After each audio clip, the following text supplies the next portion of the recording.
episode 2638 of the number one podcast and Apple Podcast for job search. You are listening to or watching No BS Job Search Advice Radio.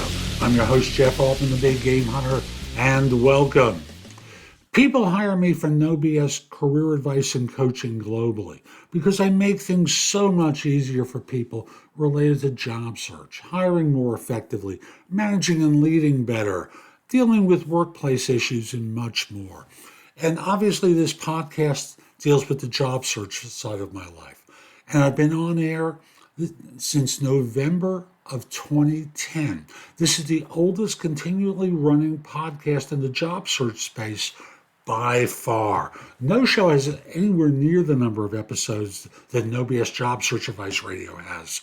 And we're still going.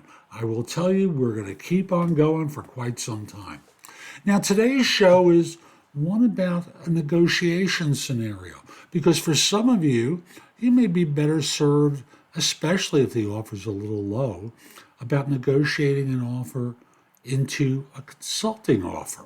Hope you find this helpful. Hope you give this show a great review wherever you listen to it or watch it. Share it, please. Share it on LinkedIn, Facebook, Twitter, wherever you listen to or you think someone might be helped by this show. And we'll be back in just one moment. Bernadette Joy wrote an article for Forbes where she talked about a situation with a firm that wanted to bring her on as an employee, but she was able to negotiate it into consulting work. I'm Jeff Altman, the Big Game Hunter. People hire me for No BS coaching and career advice globally because I make things so much easier with the job search, with hiring, managing and leading better, and so much more related to people and their careers. And the story went that a firm had courted her for years, wanting her to be an employee.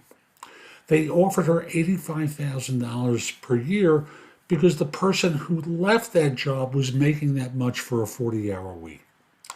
And she thought about it and realized that the job really required less than that.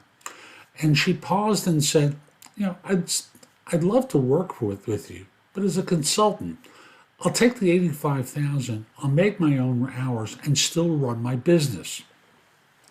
The CEO paused and said, I don't know how that's going to work. How can you do your business and also work for us?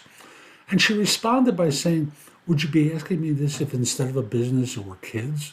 Let's try this out for 6 months. And if you don't like what I'm doing, we can both end the contract 6 months from now. She says she got so efficient doing this job that she was able to do it in maybe 10 hours a week for the same pay that an employer was paying someone for 40 hours a week. And thus, at the end of 6 months, they still wanted to keep her. She was still able to run her business, and thus, it worked for both sides. For many of you, that's an option you haven't really considered. And thus, when you think about it, sometimes that's a strategy that can get you over the finish line. After all, as long as the work is done, who cares? Now, their thought may be, well, we can give you more work. But think about it. If they're hiring you to do a specific job for a specific period of time that you think you can do in less time, make this as a counter proposal to them, and let's see how it plays out. I'm Jeff Altman. I hope you found this helpful. Visit my website, thebiggamehunter.us. There's a ton in the blog that can help you. Plus, you can schedule time for a coaching session with me, ask me questions through trusted advisor services, find out about my video courses, books, and guides. There's a lot there to help you.